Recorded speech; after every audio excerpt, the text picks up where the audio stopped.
5000 ሰው በቀን እንመግባለን። ቻሌንጅ የሚጠይቅ ነው። በደንብ ያልጋገረ ሰው በቤት ይጠይቃል።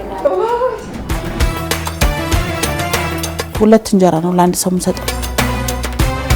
ይሄ ሁሉ ይዛለው ብታበላት ብታጠጣት ተስፋ ያስቆረጠሽ ጊዜ ነበረ? ኢትዮጵያ ውስጥ ሩዝ በስጋ ቤት ለቤት ምግብ የሚደርስላቸው ሰዎች አሉ። እጅግ በንጽህና ደግሞ እሱንም ማለት ነው። የሃይማኖት ልዩነትስ አለ ወይ?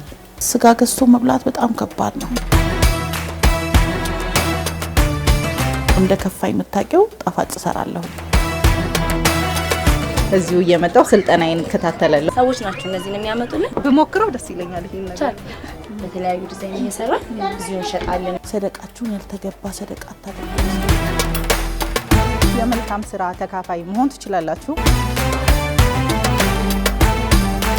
ብቸኝነት በጣም አንፈራው። ያማረ ዕጣ ይድረሳችሁ።